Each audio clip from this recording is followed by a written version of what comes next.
A lifelong Floridian, Broward County teacher, community volunteer and leader, and on the board of directors of the Dolphin Democrats. Brian, Save LGBTQ Sunset Mixer to spotlight next-gen LGBTQ plus changemakers is on July 25th.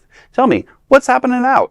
Well, on Friday, July 25th at 6:30 p.m., South Florida's queer community is going to gather for Save Generations event. It's a vibrant sunset mixer hosted at Twisted Tonic.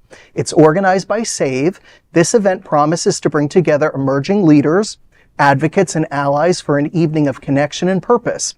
Guests will enjoy a complimentary welcome drink and happy hour specials. But the true highlight will be the chance to engage with over a dozen youth-led and youth-focused queer organizations. From new activists to seasoned organizers, attendees will discover fresh ways to get involved in the ongoing fight for equity and pride. The Sunset Mixer aims to foster community and uplift the next generation of changemakers shaping South Florida's queer future. Whether you're just starting out or deep in the movement, this is your moment to mix, mingle, and make an impact. More details at save.lgbt. I'm really excited about this. I think it's great that the community comes together with so many different generations to really teach, different perspectives and really engage the youth to understand what someone like I went through, much older than, some of the youth and who's going to lead our future. So I'm really excited about this opportunity. Yeah, and I agree. Having come out in the late 80s, in the New York area, I was part of the fight and had a lot of mentors. And I think over time, we in my community in the North, we got complacent. And then I came down here and saw things reversing. So we've talked on the show in the past about how important it is to develop new leadership, not, just cultivating existing leaders, but develop new folks, especially our youth. And it's important now more than ever with the Trump administration, with what's going on with our federal government, with our local government, with what's happening, at the state level, at the local level. Broward County is a blue dot in a sea of red. And just what's going on in terms of culturally, we're really having the tide is rolling back. So like what you say, that people become complacent. I think there's really no more space for complacency. We really need to start nurturing that newer generation. I'm no longer part of that new generation anymore. I'm almost 40. So compared to some people, I'm young.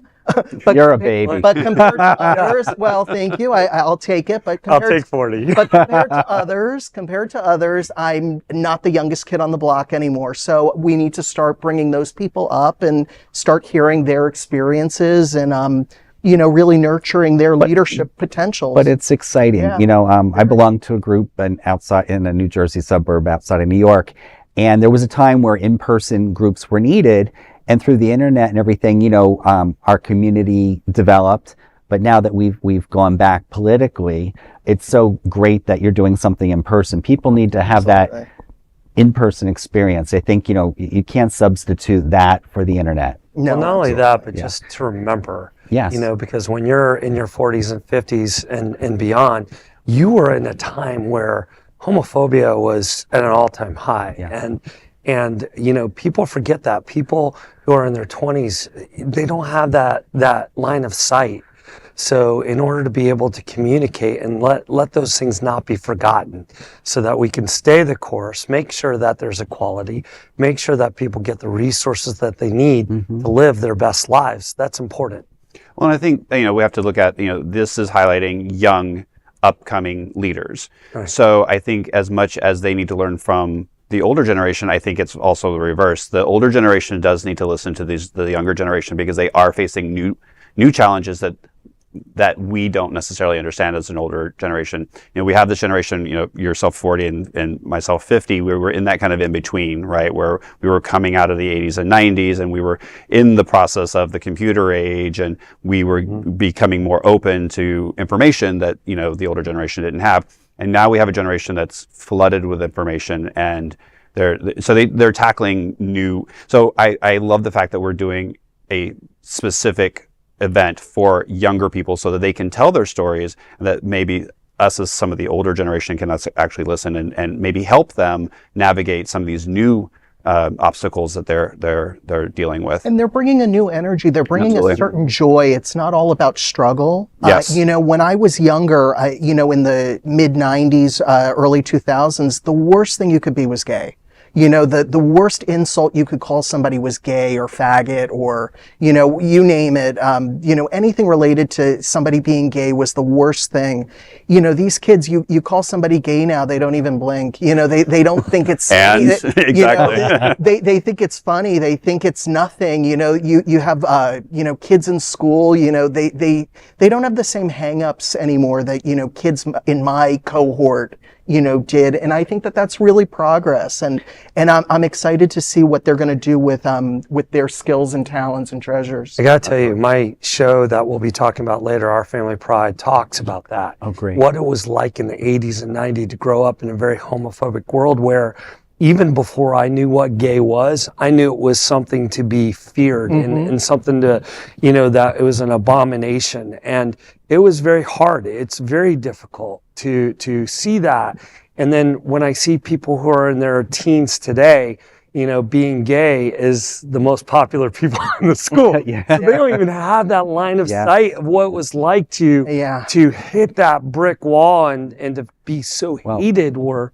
That was the worst thing, it's like I had such a supportive family, but it was such an internalized homophobia that the culture really, we were swimming in. It was the culture. It was the culture. You could see the Inquirer.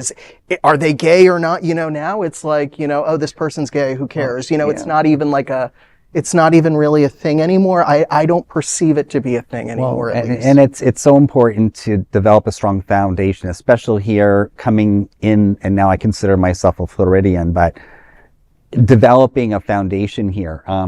I've known several people or have been acquainted with people who've left the United States. Right. Because they just felt that they could not stay here. Right. So, I mean, like I said, the event is going to be, really focused on the young leaders, and it's going to be really great to hear what their thoughts are on, where they want to take the community and how they're going to lead us into the future. I'm excited. Which is really, really a great thing to see. So, Queer News Tonight looks forward to seeing you at the Save LGBTQ Sunset Mixer on July 25th. That is a big LGBTQ story for today. There is no other queer nonprofit media platform like this in the entire world. Support our LGBTQ stories by subscribing and sharing Queer News Tonight.